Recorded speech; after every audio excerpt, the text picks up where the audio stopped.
the Saturday after Thanksgiving. I'm not exactly sure the date. We're out roaming around. We're in Beatty, Nevada. Or near Beatty, Nevada. We're actually in a town called Rhyolite, I think it's pronounced. And it's a ghost town. So, oh, there's some ghosts right now. So this is like a little museum thing. So it is a ghost town, but they got it kind of maintained a little bit. So part of it's over here. I'll catch up on my video when we get over there. Probably a silver mining or gold mining town at one point, or just on the edge. So we're still in Nevada, and the California border is probably like 1 or 2 miles this way. And then I also think the state line is also the border of Death Valley National Park. So we came out of there last night. It was pitch black, even though it was only 6 o'clock. And we camped at a place, some BLM land south of this town called Beatty. There's 3 other campers, people camping there. I like it when there's a few people there, but not tons of people. So basically these camp places are just kind of like this. It's just a gravel patch. It doesn't cost any money, so pop up the camper and there we go. Last night was the best night we slept. No wind, heater was working. The heater's been working. I just get a little scared having it run a lot. I was afraid the battery, so it runs on propane, but you do need the battery to run the fan. The camper has a battery, and I bought a new battery because the other one was 5 years old. Just wanted to be sure that it's okay, and it worked out fine. So we're gonna walk around. So this is kind of cool. So I don't know what that guy's doing. Bicycle needs new tires. I see a camper van up there. So I'm gonna go check this out. Jody wants me to take her picture. Well, yeah, hang on, because I'm doing a video.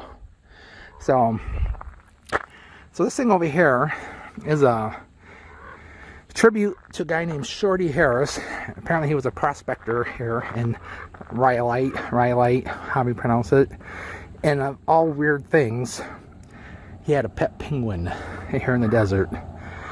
So we're by Death Valley, and easily got to be, so we're up a little bit, 3,000 feet maybe, but it would easily get to be 100 degrees here in the summertime.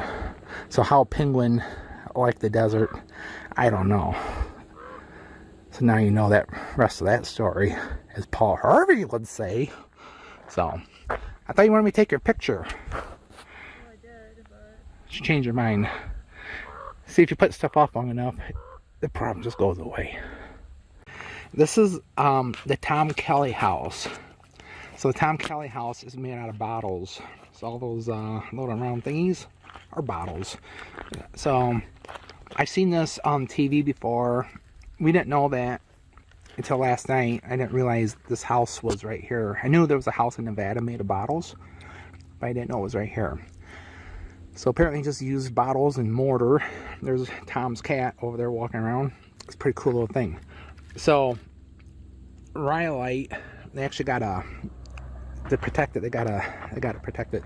People complain that they got like this fence around there, but you know people would vandalize this because that's what people do, right? Yeah. Humans are assholes. What Jody said. So we're gonna go up this way. So apparently Rhyolite at one time here's some fun facts for you, Jody. At one time they found gold in 1904, and at one time it had, I think, 15 hotels, 50 saloons. What? Yeah, it had like 15 gambling parlors. Did I say hotels? I wonder, let's drive up there and see what those Oh, and it had like 15 grocery stores. So, and then in 1910 the gold ran out, so it was basically a booming town for only 6 years. So what happened, people moved to other towns, and then over the next several years people would come here and dismantle the buildings and move them or use all the material. Of course, these ones made out of stone probably weren't as easy to take apart and move away.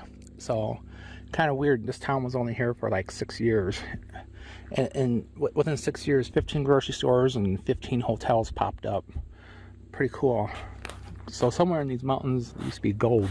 So now you know the story about Rhyolite. It's travel buddy Jody. Still in Rhyolite, Nevada. Nothing. Death Valley over there. That used to be the school. All the stuff, in different videos, I said all this stuff was built in 1904, and by 1910, everybody was gone. 6 years this town lived as a normal town. So they had a school. That's a nice school. I guess when you have gold pouring in, you can afford nice stuff. So I don't know what this building was. It needs to be, it needs a little fixing up, and but kind of cool. They had nice. So this was not a shabby town at all.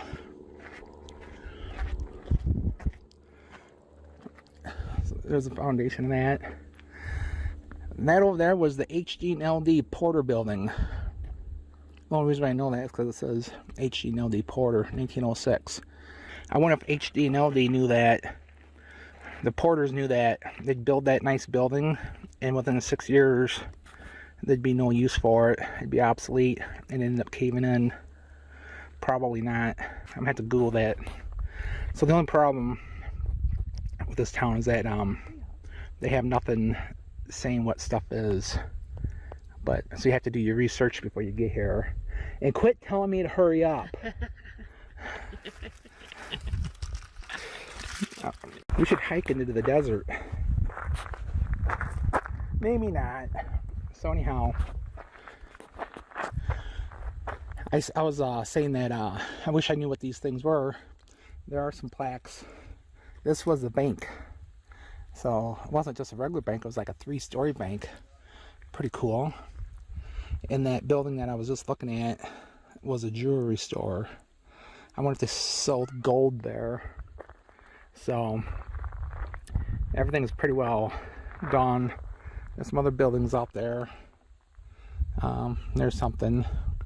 So you see like limestone blocks all over, scattered everywhere. Obviously there used to be foundations for different buildings and stuff.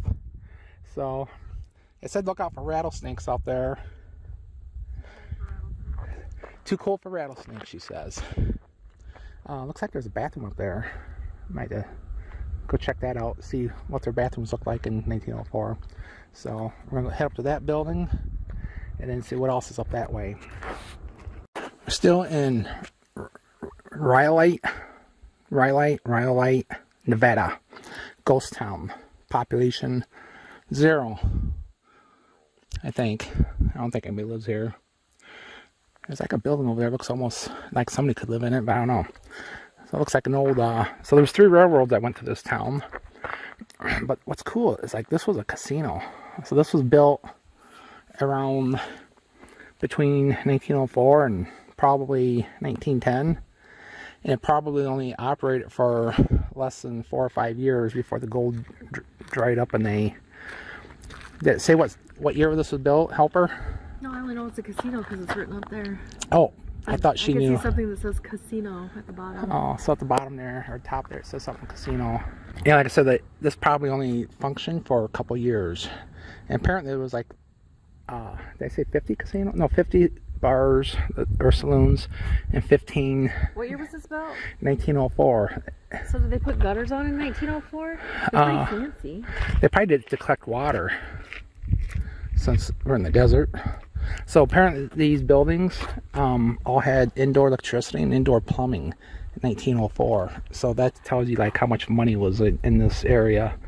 So if the gold went and dried up, this very well could have been Las Vegas instead of Las Vegas being Las Vegas. What I mean is all the fanciness of Las Vegas.